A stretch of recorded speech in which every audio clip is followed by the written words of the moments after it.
welcome to Central Conversations. I'm Beth Wray, and I am here with Pastor Josh Shaffer, the worship pastor at Central Assembly. And we're going to just unbox you a little bit, get to know you, the kind of guy you are on and off the stage. So let's just jump right into it, Josh. Tell us a little bit about your childhood, where you grew up, the sort of kid you were. Were you sweet and wonderful? Oh, I was very strong-willed growing up. That's what my parents tell me. And we grew up in a small central PA town. It was like 4,000 people. So Springfield, this is a little bit, first big city that we've lived in. We've always lived in small communities. But grew up in that small town, went to public school. And I actually loved the public school experience. My wife hated public school, but I loved public school and just the opportunities and the avenues that it allowed us to pursue. So yeah, I kind of grew up there. Okay, were you a church-going family? We were, yeah. My grandfather was an Assembly of God pastor, so he pioneered some churches in Pennsylvania, and then he probably did, I think, 5 or 6 churches over the career that he had there. He's still living. He's 90 years old. So I call him a couple times, a month and just chat, and he's always saying he's praying for me, that's probably the most meaningful thing. Right. So then my dad, we did pulpit supply, and that's kind of, we're probably jumping forward. What is that? So that's like when a pastor goes on vacation, like he would just be the fill-in pastor. So they were small churches, and that's kind of where I kind of got the start musically, being in worship settings. So at our home church, but then when we would go there, my dad was like, my son plays the piano, and I'm like, what? So I'm in 5th grade going into these churches with sometimes 10 people, sometimes 20 people. It's an organ and a piano, and I was just fumble along and play. My dad would sing, and just we would do that once or twice a month, sometimes more frequently. So he started doing that and then became a pastor of a small church in our community when I was in 10th grade. So, okay. Yeah. So playing the piano, when your dad would ask you that, was it oh, cool, Dad, yeah? Or was there a lot of, Dad, no. I could play okay, but it wasn't my thing. But then I would say when I was about 9 or 10, something just clicked. We got a new music pastor at the church, started teaching me chords because I was reading sheet music, so I can do that. Okay. And something just clicked, and so then I was like just bouncing chords back there underneath. So I wasn't playing the melody full scores, but just adding some supplement, which is kind of what modern worship is a lot of now as well. So, right. So I'm assuming you took formal lessons because you could read sheet music. Sure. At some point, did those cease and you just kind of went by your ear, or when did that shift happen? Yeah, so I started taking lessons when I was 4, and I was, again, okay, like I had a good ear, but I played by ear and faked the music a lot of times, just as, when your ear is trained well, you can kind of, so yeah, I took lessons for about 5 years until I was 9 from a teacher, and got kind of the basics, was always involved with music in school. In fact, our church had a choir. My mom worked night shift. My dad would take me to choir rehearsal since we didn't have babysitting. So at 3 years old, I would sit on his lap and sing the bass part 2 octaves higher. So just from that early age, like just music was a part of who I was. And I attribute that to, why it's so ingrained now.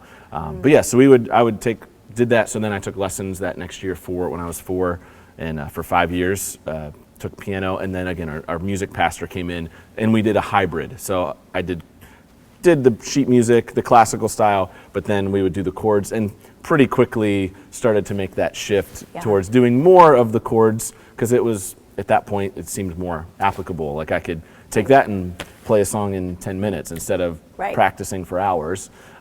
So then I joined the worship team. They invited me. I played like the synth when I was in 6th grade, just like the pads behind the main piano player. And from then on, just kept going. And so you're singing in front of people, though. I know you said in the choir you would do that with your dad. When did that become something that you were comfortable doing, just totally solo? I had solos in like choir and things at school. We did do a lot of productions at the church, so like Christmas and Easter productions. So there may be opportunities for like kids actors there. Okay. So, but yeah, that came pretty early as well. Just being a part of it. So. Well, and also I know when you go to a smaller church, like it's almost like a smaller school where you play every sport because there's just not as many people. Yeah. Probably same thing with a smaller church. Sure. Like you're going to be involved in just about everything that there is. Yep. So Josh, now that we have kind of gone over childhood Josh a little bit, let's get into teenage Josh. Okay. Don't be shy. Give us the truth. Were you a good kid?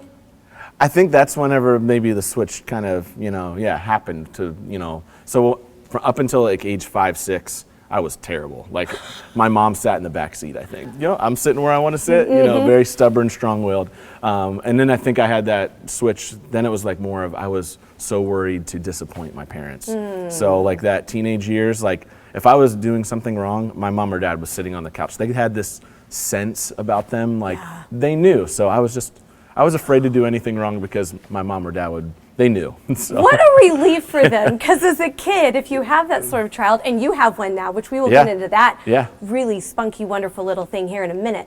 But when you have a child like that, you wonder, what is this going to look like whenever the teenage years start?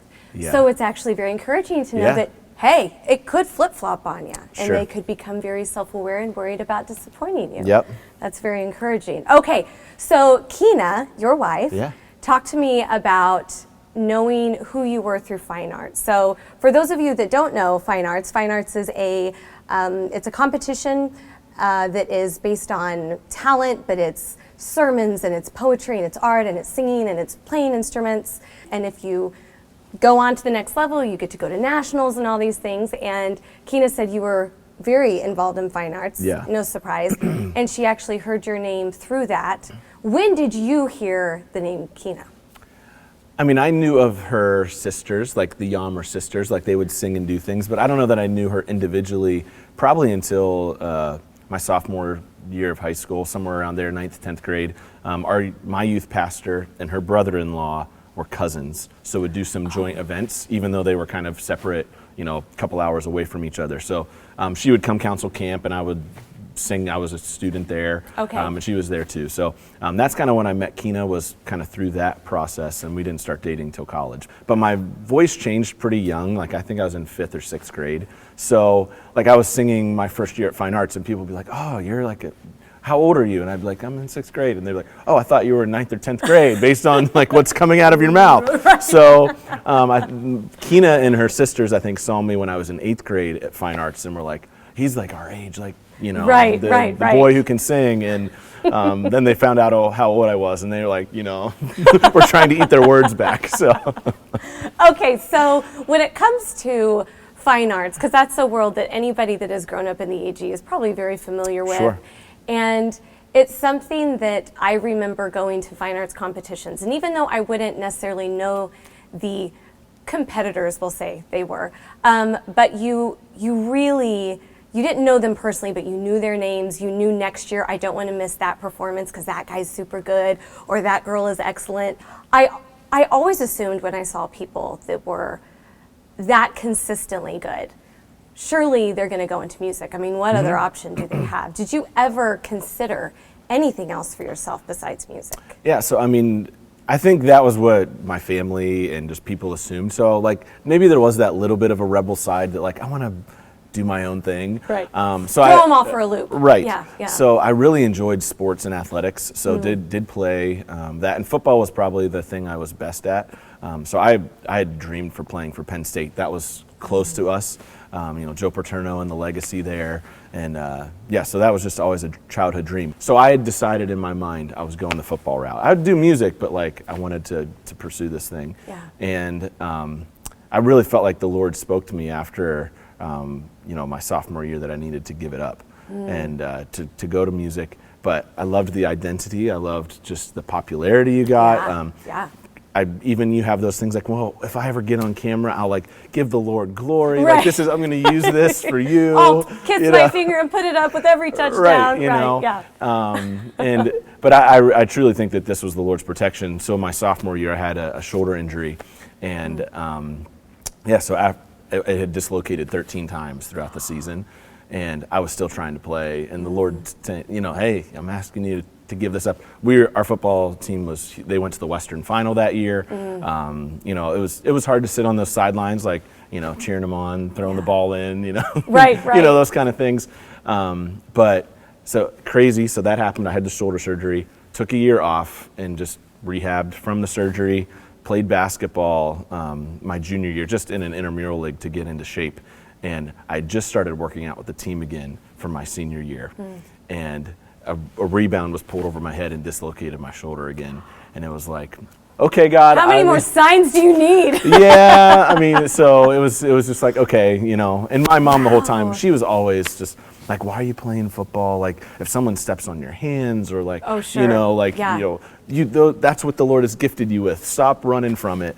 But they allowed me to kind of figure that out on my own. Our football team did end up, a lot of them getting saved. So I think that's kind of why I enjoyed the public school experiences. I mean, we had 200 kids at our CU at the pool. Like we had 130 kids in our class. So like it was a very unique high school experience. There was a independent youth group that 80 to 90 kids. Most of them were athletic driven type people. So they came for the girls and the all of that thing. It wasn't strictly spiritual, but it allowed just that experience to be so unique, which I think is why I enjoyed playing too. It wasn't that the party scene like a lot of the athletic things get into. That's really interesting that you brought that up, because I feel like there is such a parallel between that, you love to play football, but there was obviously a very spiritual component to that for you, and a mission field for you. You love to sing, but there is so much more there than just the ability to do it that matters a lot to you. Yeah. Much more than the music. And you've shared that some with the choir and the worship team. I've heard you talk about that worship is a daily devotion. Yeah. But tell us a little bit about that, just a little bit more in depth, or maybe share with them what you share with the choir and the worship team about how far deeper this should go in your life than just music. Yeah, well, I mean, Romans 12:1, worship is, offer your body as a living sacrifice to the Lord, this is your true, proper worship. So there's that element of worship that's our bodies are a living sacrifice. We're all priests. You're a chosen generation, a royal priesthood, a holy nation that's to bring forth the praises of Him, who called us from darkness to light. The entire congregation, God has made us priests. And what do priests do? They offer worship, they offer sacrifice. That's like, all of us can do that. And I think there's also that level of exchange that we don't think of in worship. We think worship is singing, or we come to church and, I didn't get much out of the worship or the service today. But worship is like for God, so that's right. It's not for us. So for us to come in, that's robbing God of God should be asking us, how did He feel about your worship? Did God get something out of your worship today? Right. And I think that's just, people don't know that. I feel like the assumption is I come to church to get fed, or I come to church to, experience God. But really, we're coming together to worship God. Yes. So there's that exchange that we have. So that's just something that, I just think that's maybe a misconception that people have. Our lives, again, are that act of worship. So you decide to relinquish this desire of football. Yeah. And so you went where for college? So yeah, well, this was a long process as well. So the University of Valley Forge, but fine arts had a big play into that. So Valley Forge offered very generous fine arts scholarships. So I got to that moment in my senior year, and I had just gone through a breakup of an older girl that was in college, and that was pretty crushing. Oh. That was a difficult moment. But so I was like, God, I need you to speak to me super clear. So I was like waiting for that audible voice, do this, go, and I wasn't getting it. So it was like, I think halfway through my senior year, and I just was like, well, I'm not going to do anything. I'm waiting to hear from God. And my mom, again, spoke to me, or my dad might have said this too, Josh, you can't put the car in park. You need to just go and allow God to confirm it. He can't turn a car around if you're just going to sit there and park. So even if it's not the right direction, allow God to just steer you. Yes, and move forward somewhere. Correct. Yeah. So I had by going to Valley Forge, my mom said, I had very little financial obligation if I decided to do that because of the fine arts scholarships. So she's like, you're not really losing much. Why don't you just go try it? Sure. So I got on campus for a breakaway, one of their open house events, and immediately, as soon as the worship started, I felt like the Lord say, this is where you were supposed to be. So it was just kind of, that's how that moment got there, because of fine arts, because of just my parents speaking into my life. Like, that's how I ended up at Valley Forge. Okay, all right. So then you were there a year. You met Kina your sophomore year. My freshman year, yeah. Your freshman year, you met her. Okay. Yeah.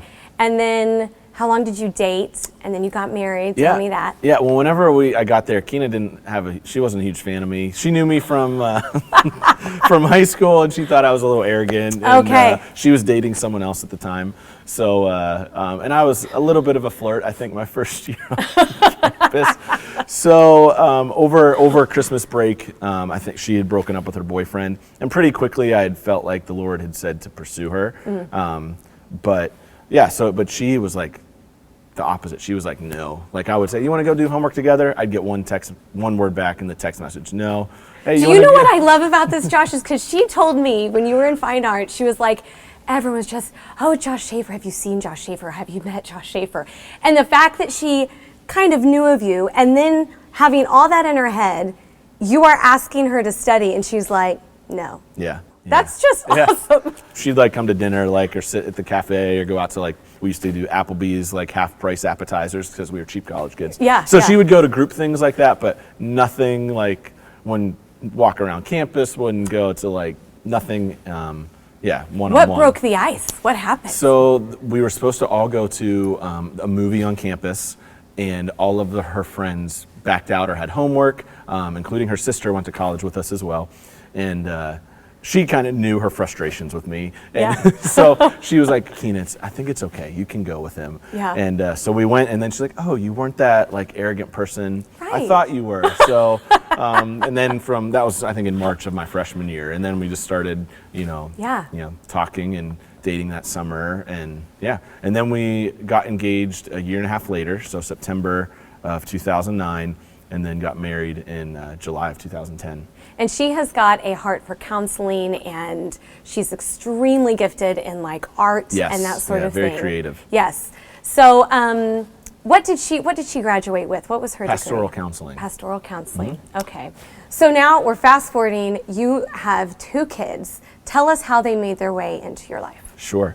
So we, again, being vulnerable here, just walked through 8 years of infertility. So we had even been in and out of some, we never went through with IVF or anything like that, but went through all of the testing, and we're on the, ready to say yes 2 or 3 times. And each time, just one of us would have a check, just like, it's not the time. We really believe God's going to heal us. So I thought adoption was just, we were going to start it, and then we were going to get pregnant, and it was just a mind thing, like this was just God walking us through this. Yeah. So we actually went through foster to adopt. Just the finances were a little more achievable for us at that point, but there was a lot more risk in that as well, because family unity, right? Yes. Right. So we got Maverick actually in the fall of 2015. So we had been praying. We fasted for a number of years and still do once a week, especially for that area of children. That was a lot of our focus. And one of the weeks we had got a phone call or an email, and we're really struggling over, should we say yes to this child? And we had met on a Thursday, and Keenan and I had just yelled out to the Lord, or just cried out to the Lord, God, we need a yes or no. We don't feel like it had some special needs, and just didn't feel like at that point we were ready to take on a child with special needs. And did you know this was an adoption situation at this point? It was a foster care. Foster care yes. situation. Yep. Okay. So Keena just kind of cried out to the Lord and was just, we need an answer. And 5 minutes later, she got a phone call for Maverick, and it was, our prayer was always to get a baby from the hospital, which just that's, I don't know why you always, you want a baby from the hospital. Yes. So this child, he was 3 months old, but he was in the NICU for 3 months. So he was from the hospital. It's weird how God answers those prayers in ways you don't expect. Right. So that was on a Thursday. On Saturday, we went and picked him up from the hospital. Wow. So it was, crash course of like, let's go to the, Babies R Us and right. get everything we need. And we had an idea, we had some things, but our church family at that time was just so generous and and provided, tons of things. But so that's kind of the way Maverick came in to the picture. And then we fostered him for almost 2 years and adopted him in August of 2017. Then a couple months later, we got a phone call. He had a sister. So that was always kind of in the back of our mind too, like sure. we still wanted more children. So yeah, we got the call for Serena. She was in our home 2 months and then was reunited with her family, her biological family, for 2 years. And then just some things happened, and just last summer actually we got a call, hey, we're looking for an adoptive home for her. And so we were able to keep that relationship and honor that. But we're able to adopt her actually just this last February. So we fostered her for almost a year. As exciting as that is, there's also a lot of difficulty in those journeys too. So people who are fostering and adoptive, it's not for the faint of heart. It's not an easy process, as parenting in general isn't. Right, right. But yeah, we definitely have a special place in our heart for people who adopt. And Maverick, our son, he is on the autism spectrum as well. So that's a challenge at times, but also to see just God's hand. And we had conversations. Will he speak? Will he walk? Yeah. To just see God just miraculously transform him, over time was really cool too. So I appreciate you saying that, Josh, because that's true. When you recap a series like that in your life, it feels very much A to B, B to C, C to D. And there was really, I'm sure, as everybody's story is, there's a lot of ping pong going on in that, and emotionally just trying to get through it and find some stability in the midst of all of that as a family. And a lot of unknowns through that season. Yeah. But it's also probably just one of the most fulfilling journeys ever. So, you guys are doing a great job. They're incredible kids. And I love that they're a part of our community. If y'all haven't seen Maverick and Serena and you see them at church, you got to go up and talk to those kids. They're great kids. Let's talk about, because after college, you and Keena were at the same church. Is it for 12 years before you came here? Yeah. Tell us a little bit about that church and your role there and all of that. Sure.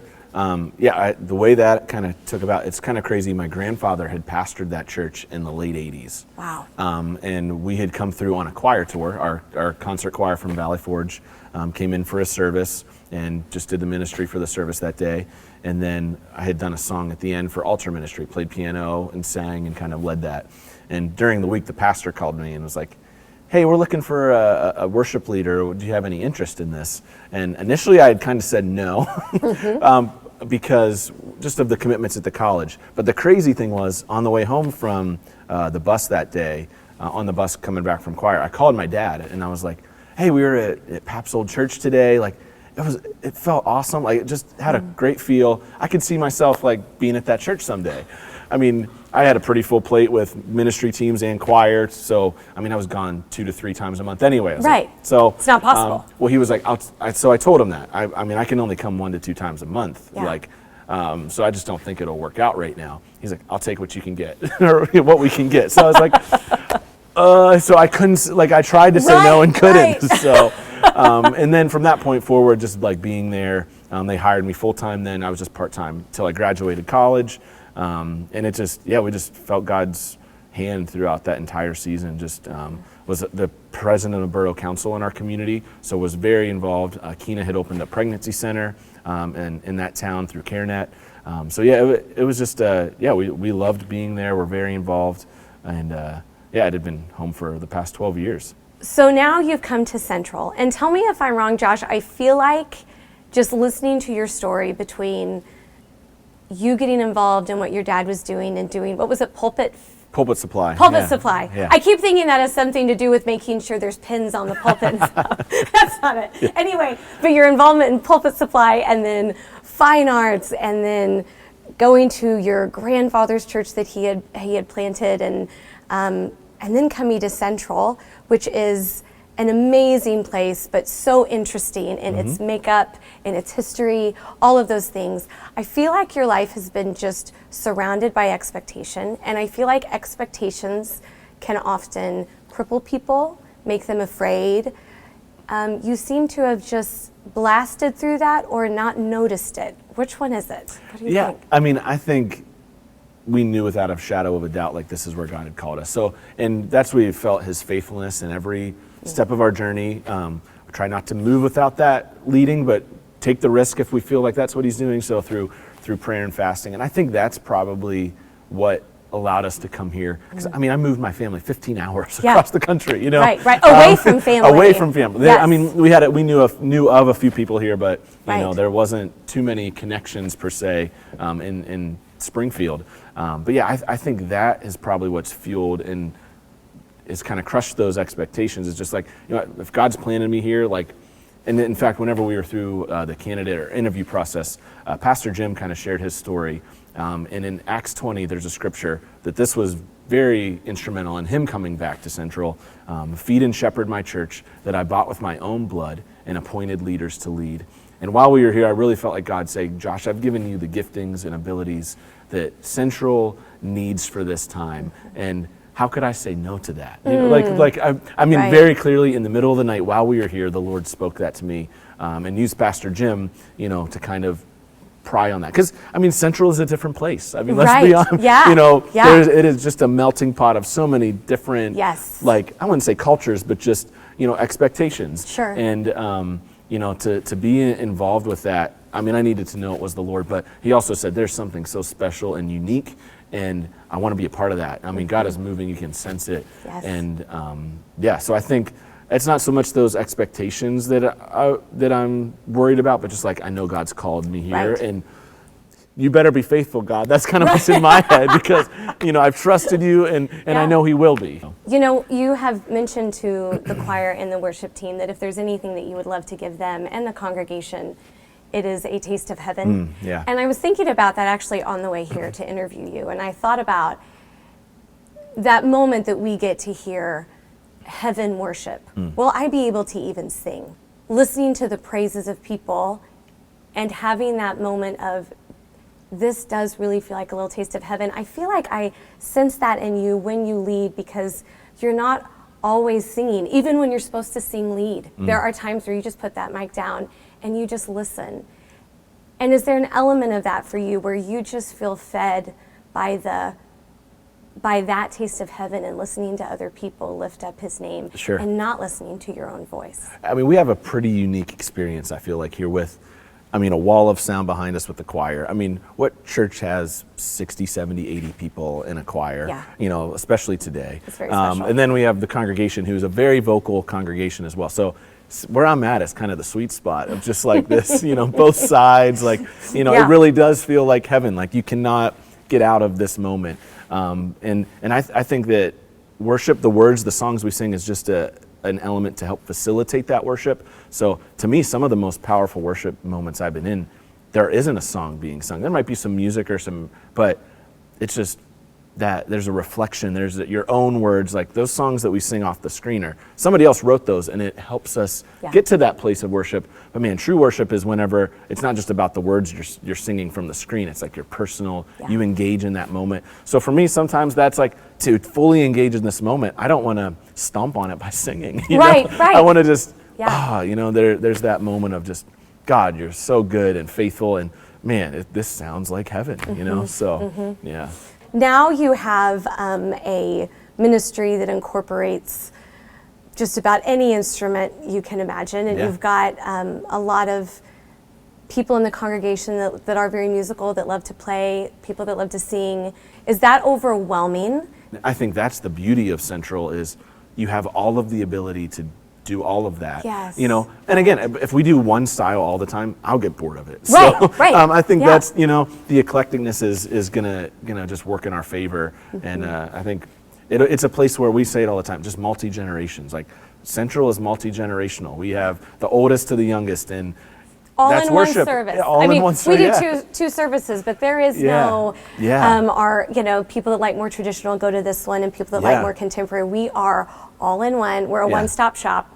So, Josh, if you had somebody that told you a multi-generational church, that model when it comes to worship is impossible to accommodate anymore, how would you respond to that?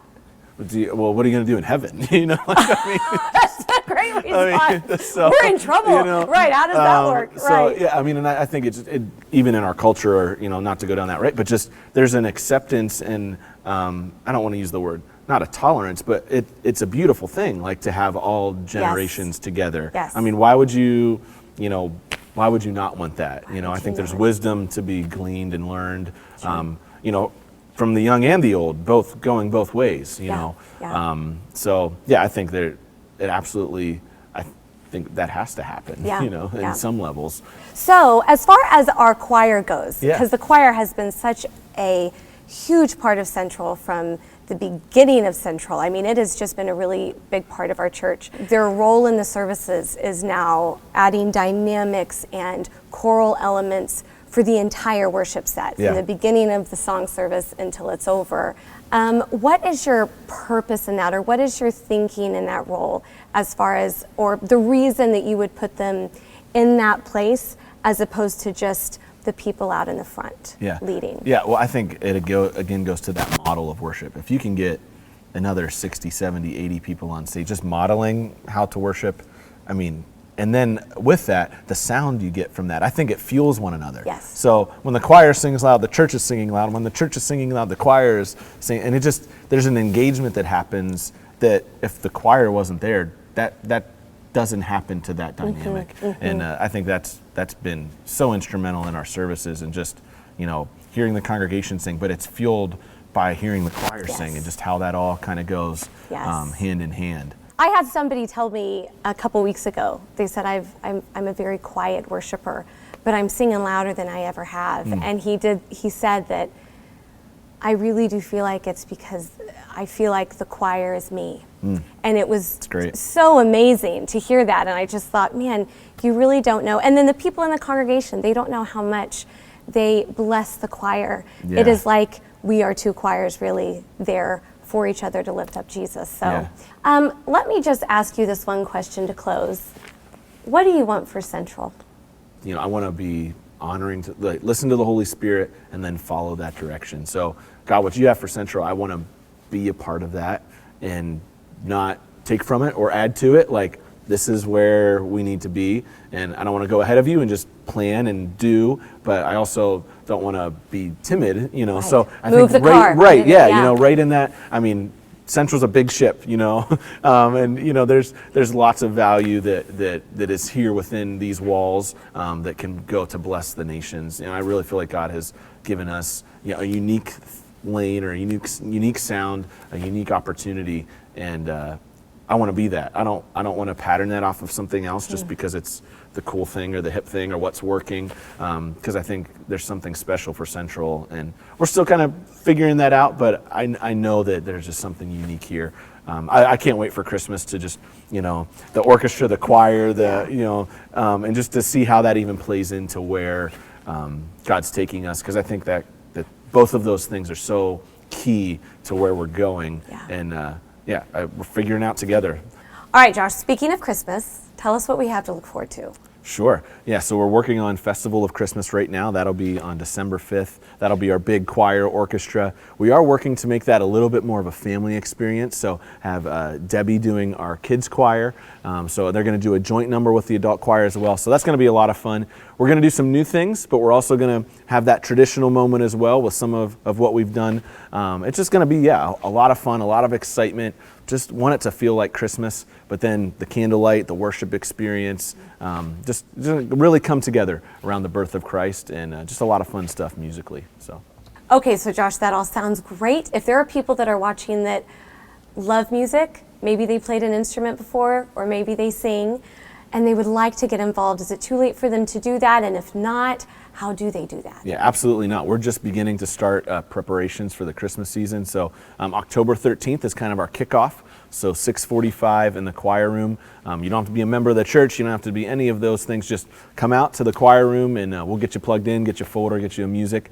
If you're on the orchestra side, you can send me an email, or Jason Salazar, he heads up our orchestra, the ministry there. We'll plug you into that as well. They don't practice quite as much. They come in later in the game, but we do play once a month up until that time. So yeah, there's lots of opportunities to get involved here at Central.